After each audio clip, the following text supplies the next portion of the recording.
Hello guys, welcome to this video of MSc mathematics student. आज के इस video lecture में जो है हम लोग एनबीएचएम एग्ज़ाम के बारे में बात करेंगे। जैसा आप सभी लोग जानते हैं एनबीएचएम एस्पायरेंट की ये एग्ज़ाम अप्रैल में 29 अप्रैल को 2023 में हुआ।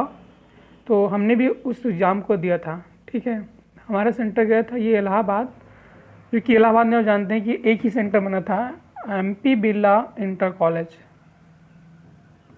यही था आपका एग्ज़ाम सेंटर एनबीएचएम के लिए। ठीक है, जो कि 29 अप्रैल को हुआ।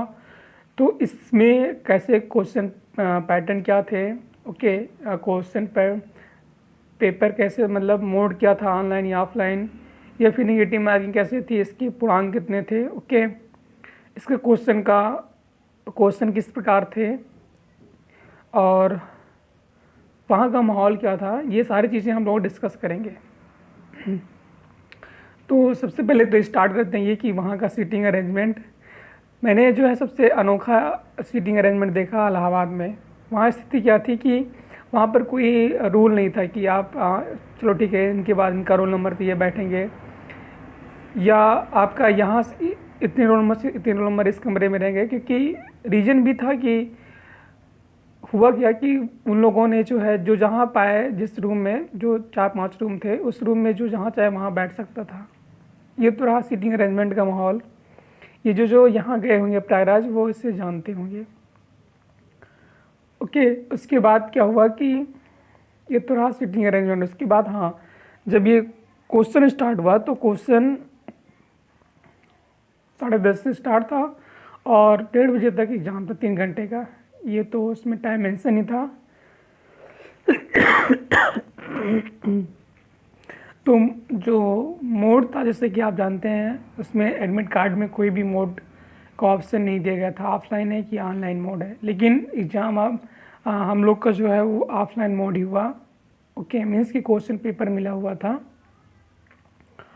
और अभी तक शायद जो मैंने इस पे अपलोड किया वीडियो, प्रीवियस ईयर का क्वेश्चन पेपर, उसमें ये दिया जाता था कि आंसर की अलग से आपको सेपरेट, मतलब आंसर की का पेज अलग रहता था शायद। अगर मैं सही हूँ तो कमेंट करना, गलत हूँ तो भी बताना। तो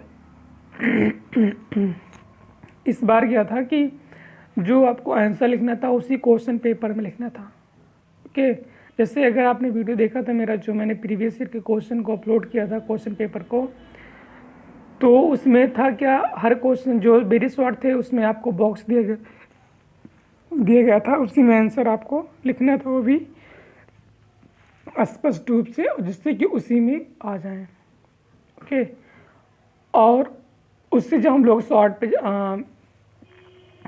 जो हमारा असर्शन टाइप का या फिर कुछ जिसमें ऑप्शन दिए रहते थे, उसमें आपको ये बोला गया था कि आपको ऑप्शन लिखना है, न कि उस लाइन को लिखना है।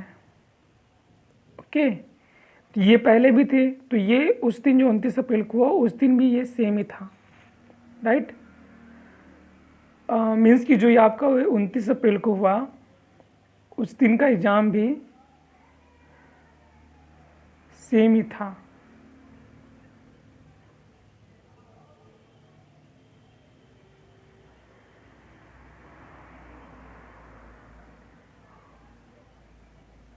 Okay, done.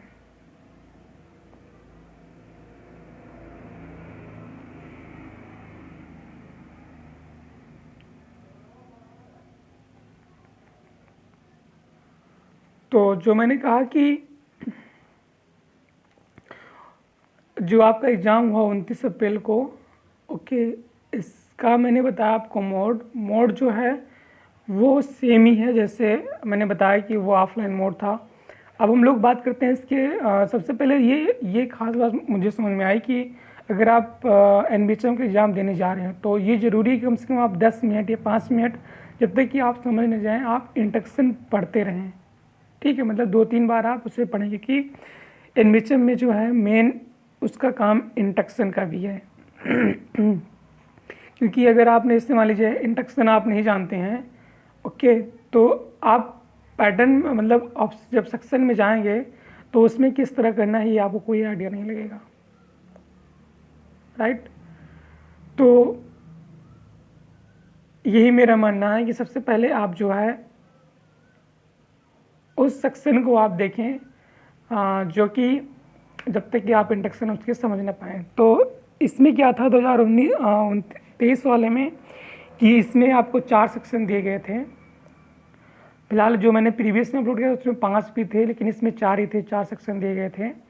और जिसमें 2 सेक्शन था मास्टर के लिए, आप जानते हैं मास्टरशिप स्कॉलर भी देती है और पीएचडी स्कॉलरशिप भी देती है ये, लेकिन इस बार दोनों कंबाइन एग्जाम हो रहे थे। तो उसमें फ़िलहाल कुछ इस तरह था कि जो मास्टर के क्वेश्चन थे उसके बाद डी फॉर डॉक्टर के लिए था, ठीक है। तो सेक्शन 1 2 मास्टर हो गया, 2 3 4 डॉक्टर के लिए हो गया।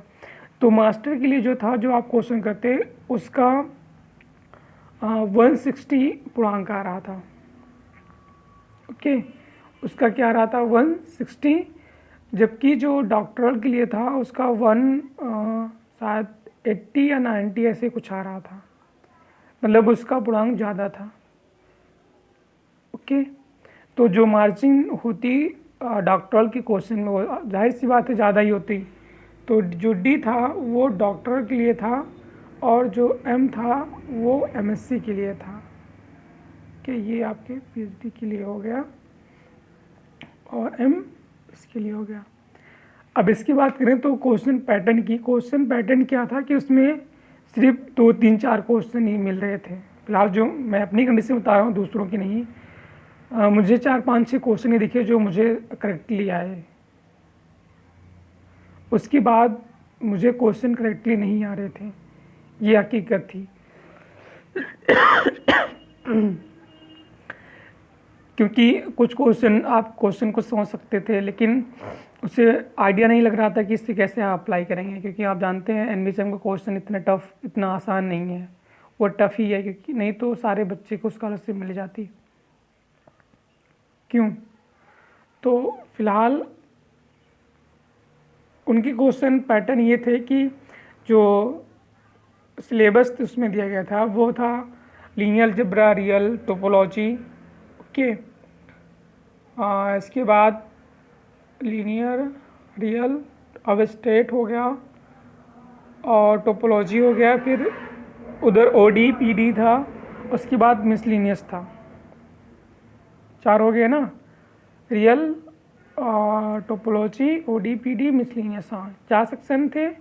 4 सेक्शन का मैंने पूर्णांक बताया, एम का 160 और डी का डॉक्टर का शायद 190 या 80 के आसपास था। और क्वेश्चन बताएं तो इसमें एमएससी में और पीएचडी में भी फिलहाल था, जो डी सेक्शन था, लीनियर अलजेब्रा में मैट्रिक्स और लीनियर ट्रांसफॉर्मेशन से क्वेश्चन आया था, ठीक है। क्वेश्चन तो फिलहाल मुझे याद नहीं है, लेकिन आपकी लीनियर अलजेब्रा, ओके, और मैट्रिक्स यहाँ से क्वेश्चन उठा था। उसके बाद ओडी पीडी से तो था ही, ओके। और उधर जो है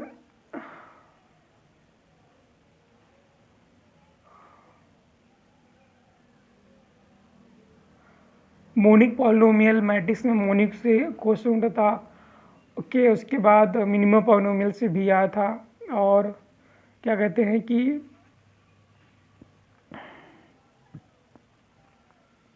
ये कुछ क्वेश्चन सेल्फिश टाइप का था कि जैसे कोई सेट है वो सेल्फिश कहलाएगा अगर उसकी जो प्रॉपर सबसेट है उसकी कार्डिनलिटी के इक्वल ना हो, कुछ इसी टाइप के था। फिलहाल मुझे क्लियरिटी नहीं है, तो इतने समझो कि ये कंक्लूजन ये मिलता है कि एनवीएचएम अगर आप जाते हैं तो मेन यहाँ से निकलेगा कि अगर आप एनवीएचएम के जितने ज़्यादा प्रीवियस ईयर के पेपर कम से कम 10 सेट तो आप सॉल्व करके जाएंगे एनवीएचएम के, ठीक है। कंक्लूजन क्या है कि 10 सेट आपके प्रीवियस ईयर के क्वेश्चन आपको सॉल्व करने हैं, तभी आप एनवीएचएम में कुछ क्वेश्चन पैटर्न उसके हर चीज़ को समझ पाओगे। अगर आपकी बेस एमएससी में जो है, आपने जो मास्टर किया है, अगर आपने अच्छे से किया है और उसके साथ साथ आपने कुछ जैसे मतलब सेकेंड सेमेस्टर या थर्ड सेमेस्टर में मान लीजिए आपने नेट का सिलेबस खरीद लिया था किसी डिप्स या एडंकल या और सारी राइजिंग स्टार जो भी एकेडमी है उनसे आपने सेकेंड या थर्ड सेमेस्टर में अगर ले लिया था तो ये समझिए कि आपका मतलब जो है चांसेस बढ़ जाते हैं इससे निकलने। क्यों?